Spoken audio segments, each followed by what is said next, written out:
Welcome back to the Shadow Journal. Look closely at the flower. The Papaver somniferum, the breadseed poppy. It is a masterpiece of natural aesthetics, delicate petals of crimson, purple, and white, swaying gently in the mountain breeze. It looks like a gift from the gods. But if you take a blade and make a surgical incision in the green seed pod, a thick, milky white sap begins to bleed out. The ancients called it the tears of Aphrodite. We call it opium. For 6,000 years, this milk of amnesia has been humanity's most loyal companion and its most treacherous betrayer. It is a molecule that promises the impossible, the complete erasure of pain. Not just physical pain, but the existential agony of being human. It offers a warm, golden shroud that wraps around the soul, pushing the cold, hard reality of the world a million miles away. But every gift from the poppy comes with a shadow. And the shadow of opium is a hunger that never ends, a hunger that has toppled dynasties, fueled global empires, and turned the streets of our modern cities into galleries of walking ghosts. Tonight, we unseal the dossier on the most influential chemical in human history. We are tracing the path of the poppy shadow from the sacred rituals of the Sumerians to the boardrooms of Big Pharma.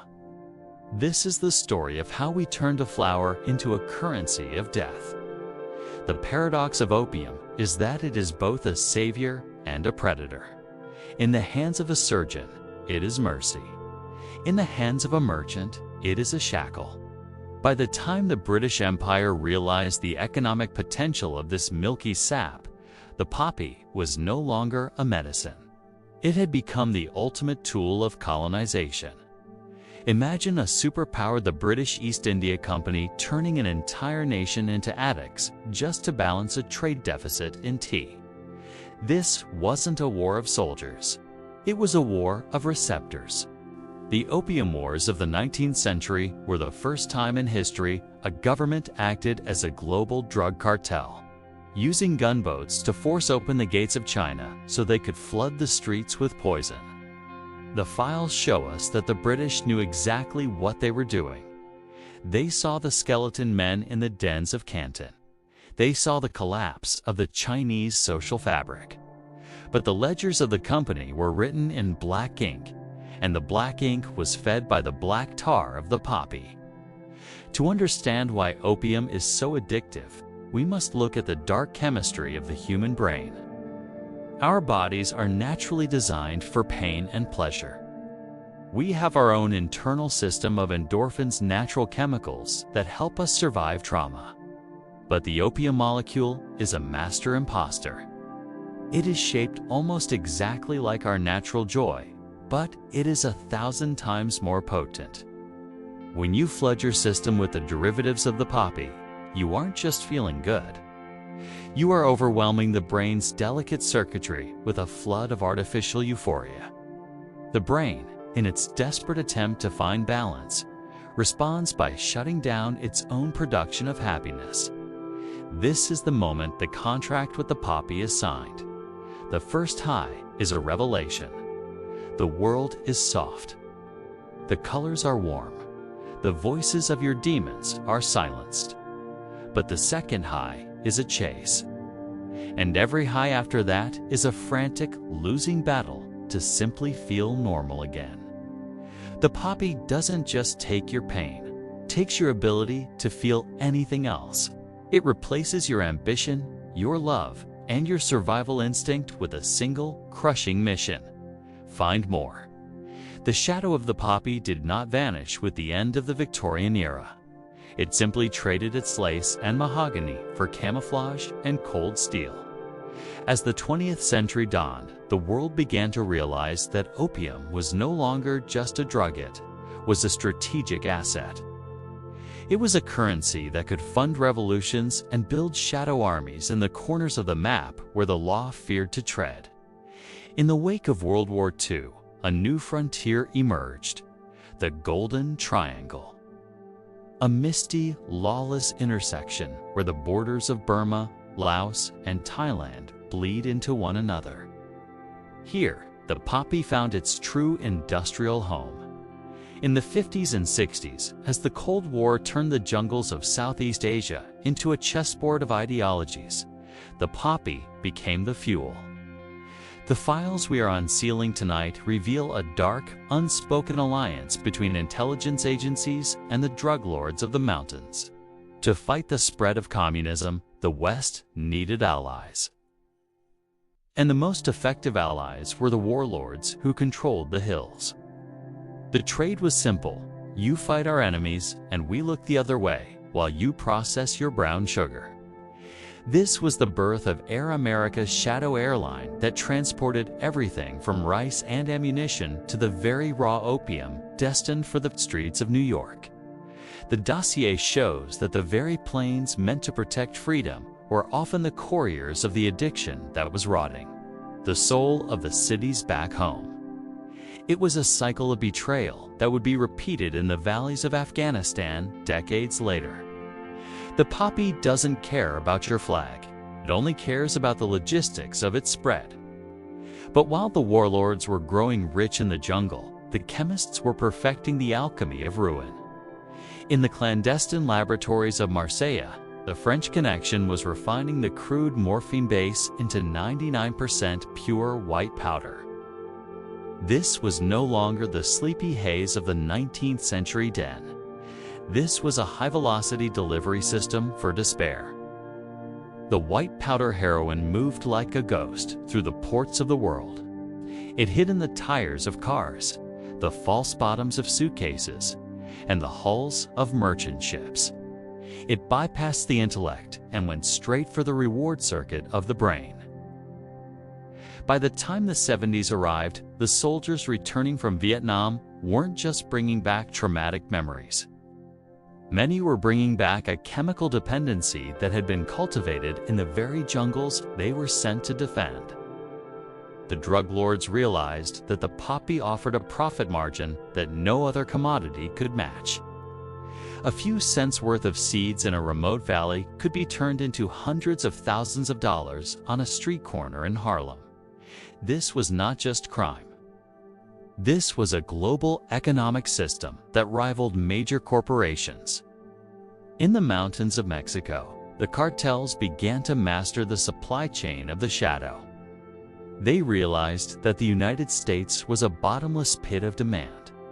They didn't just sell a drug, they sold an escape from the crushing reality of industrial collapse. As the factories in the Rust Belt closed, the poppy moved in. Where hope left, the needle entered.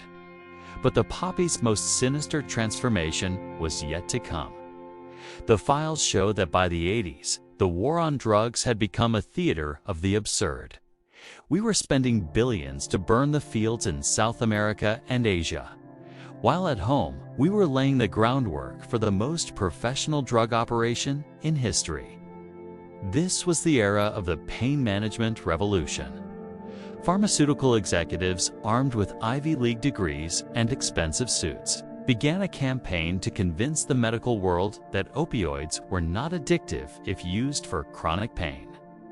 They cited shadow science fraudulent studies that claimed the risk of addiction was less than 1%. They took the molecular structure of the poppy and synthesized it into a pill called OxyContin. It was designed to be a slow-release savior. But the addicts on the street soon figured out that if you crushed the pill, you got the power of the poppy all at once.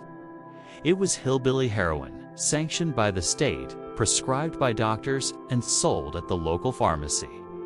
The poppy had finally achieved its ultimate dream.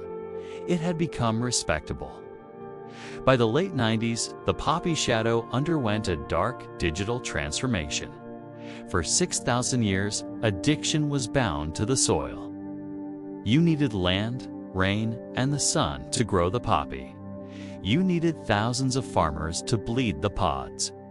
You needed a massive, visible supply chain that could be tracked, bombed, or burned. But the alchemists of despair found a way to cut the umbilical cord to Mother Nature. They realized they didn't need the flower anymore. They only needed its formula.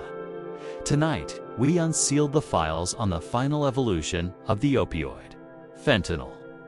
Fentanyl was not born in a mountain cave. It was synthesized in a lab as a powerful anesthetic for surgery.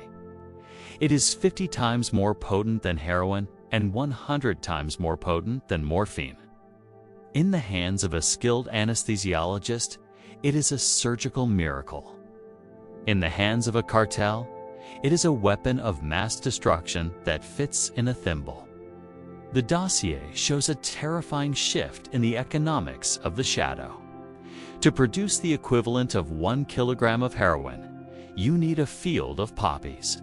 To produce the equivalent of 1 kilogram of fentanyl, you just need a few barrels of precursor chemicals and a cook in a basement. No sun, no soil, no seasons.